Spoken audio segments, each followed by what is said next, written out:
नमस्कार बच्चों, रासायनिक बलगति के अंतर्गत आज का हमारा जो टॉपिक है वो है अभिक्रिया दर को प्रभावित करने वाले कारक। आप नोट कर लीजिए।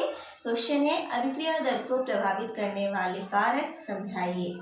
तो आंसर में सबसे फर्स्ट पॉइंट लिखेंगे आप यहाँ पर अभिकारक की सांद्रता।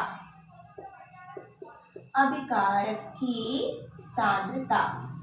जब भी कोई रासायनिक अभिक्रिया होती है तो यहाँ पर कहा जाता है अभिक्रिया दर अभिकारक की सांद्रता के समानुपाती होती है। अभिक्रिया दर अभिकारक की सांद्रता के समानुपाती होती है। अर्थात आप नोट कर लीजिए कि अभिक्रिया दर अभिकारक की सांद्रता में वृद्धि से अभिक्रिया दर में भी वृद्धि होती है। ये हुआ पहला पॉइंट। दूसरा पॉइंट आप लिखेंगे ताप। कोई भी रासायनिक अभिक्रिया होती है, ताप बहुत इंपॉर्टेंट फैक्टर होता है, कारक होता है, क्योंकि हम सभी जानते हैं जैसे जैसे ताप में वृद्धि होती है रासायनिक अभिक्रिया कैसी होती है, तीव्रता से होती है। तो यहाँ पर लिख लेंगे आप कि ताप में वृद्धि से अभिक्रिया दर में भी वृद्धि होती है। ताप में वृद्धि से अभिक्रिया दर में भी वृद्धि होती है। तीसरा पॉइंट आप लिखेंगे दाब। रासायनिक अभिक्रिया जब भी होती है तो अगर हम दाब की बात करें तो जो गैसीय अभिक्रियाएं हैं, गैसीय अभिक्रियाओं में दाब में वृद्धि से अभिक्रिया दर में वृद्धि होती है।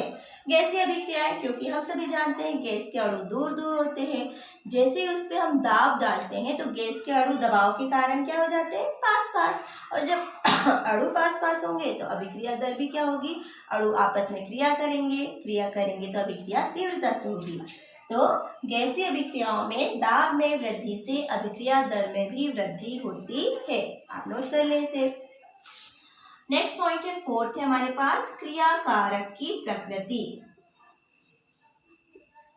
क्रिया कारक की प्रकृति। प्रकृति मीन्स जो क्रिया कारक हम यूज कर रहे हैं वो कैसा है।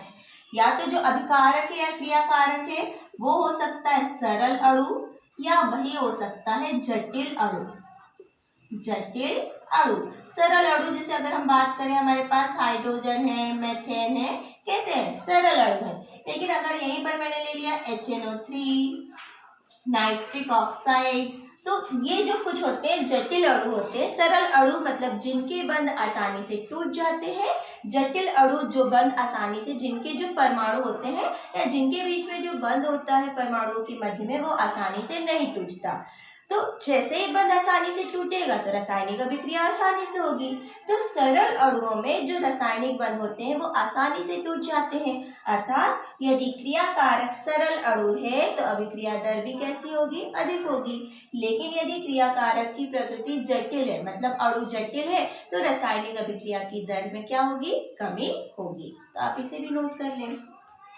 नाउ फिफ्थ पॉइंट है क्रिया कारक का पृष्ठीय क्षेत्रफल। क्रिया कारक का पृष्ठीय क्षेत्रफल। पृष्ठीय क्षेत्रफल मतलब जब भी कोई क्रिया कारक रासायनिक अभिक्रिया में भाग लेता है तो वो किस अवस्था में, पृष्ठीय क्षेत्रफल की अगर हम बात करें, जो पृष्ठ मतलब ये जो बाहर का ये जो क्षेत्रफल है वो कहलाता है पृष्ठीय क्षेत्रफल। तो पृष्ठ सतह का क्षेत्रफल जितना ज्यादा होता है अभिक्रिया उतनी ही तीव्रता से होती है। आप इस पॉइंट को नोट कर लें कि अभिकारक की सतह का क्षेत्रफल जितना अधिक होता है अभिक्रिया दर उतनी ही अधिक होती है। अब क्यों होती है, तो यहाँ पर कहा जाता है रासायनिक अभिक्रिया में ये जो पृष्ठीय क्षेत्रफल है, मीन्स जो पृष्ठ है सतह है, वहीं पर भी दूसरे जो परमाणु या अणु है वो आकर क्रिया करते हैं। तो ये जितना अधिक होगा उतनी ही तीव्रता से रासायनिक अभिक्रिया होती है। तो इसी के लिए क्वेश्चन भी पूछा जाता है, आप अलग से भी नोट कर सकते हैं। जो महीन चूर्ण होते हैं उनमें अभिक्रियाएं तीव्रता से होती है। हम घर में भी करते हैं ना कि अगर हम क्या करते हैं, हम नमक का ढेला अगर बात करें तो वो ढेले को अगर हम पानी में घोलेंगे तो क्या होता है, घुलने में टाइम लगता है। लेकिन वहीं उसका हम पाउडर लेते हैं तो वो आसानी से घुल जाता है। बहुत सारी चीजें हैं जिसको अगर हम पाउडर या चूर्ण के रूप में लेते हैं तो वो जल्दी क्रिया करते हैं। क्यों, जब उसके चूर्ण बनाए जाते हैं मतलब कि उसको छोटे छोटे भागों में तोड़ा जाता है। जैसे ये है, इसको अगर मैं 4 भागों में तोड़ देती हूँ तो इसके 4 भाग बन जाते हैं ना। और जब इसके 4 भाग बन जाते हैं, तो ये जो चारों भाग हैं उनका अलग, ये जो पृष्ठ का सतह का क्षेत्रफल है वो बढ़ जाता है।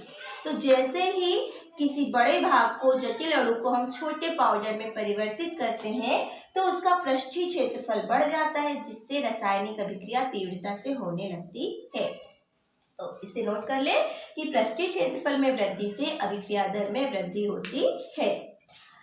नेक्स्ट पॉइंट हमारे पास है उत्प्रेरक। बहुत ही इंपॉर्टेंट पॉइंट होता है ये भी, उत्प्रेरक। किसी रासायनिक अभिक्रिया में उत्प्रेरक महत्वपूर्ण भूमिका निभाते हैं। हमने 2 प्रकार के उत्प्रेरक पढ़े हैं 11th क्लास में, धनात्मक उत्प्रेरक और ऋणात्मक उत्प्रेरक। ऋणात्मक उत्प्रेरक, तो धनात्मक उत्प्रेरक ऐसे उत्प्रेरक जो कि रासायनिक अभिक्रिया की दर में वृद्धि करते हैं वो होते हैं धनात्मक उत्प्रेरक, और जो रासायनिक अभिक्रिया की दर में कमी करते हैं उसे हम कहते हैं ऋणात्मक उत्प्रेरक। तो ये जो धनात्मक उत्प्रेरक होते हैं उन्हें हम क्या कहते हैं कि ये रासायनिक अभिक्रिया दर में वृद्धि करते हैं। आपके पास एक क्वेश्चन पूछा जाता है कि उत्प्रेरक क्यों रासायनिक अभिक्रिया की दर को परिवर्तित करते हैं, या धनात्मक उत्प्रेरक से क्वेश्चन। तो यहाँ पर इस चीज का ध्यान रखेंगे, जो उत्प्रेरक होते हैं वो सक्रियण ऊर्जा के मान को कम कर देते हैं। सक्रियण ऊर्जा के मान को कम कर देते हैं। सक्रियण ऊर्जा मतलब कि जब रासायनिक अभिक्रिया होती है तो अभिकारक के अणुओं को सक्रिय करने के लिए जिस ऊर्जा की आवश्यकता होती है वो कहलाती है सक्रियण ऊर्जा।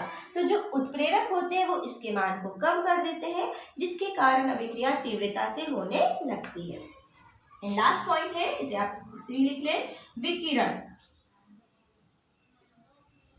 विकिरण, विकिरण मतलब कि जो सूर्य से आने वाली विकिरण है, सूर्य की जो विकिरण है वो भी क्या करती है, रासायनिक अभिक्रिया की दर को प्रभावित करती है।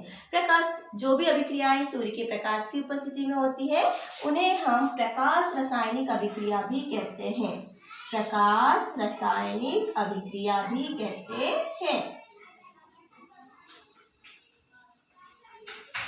तो यहाँ पर कहा जाता है कि प्रकाश रासायनिक अभिक्रिया में अगर विकिरण होते हैं, प्रकाश की उपस्थिति होती है तो अभिक्रिया दर में भी वृद्धि होती है, क्योंकि अभिक्रिया तीव्रता से होती है।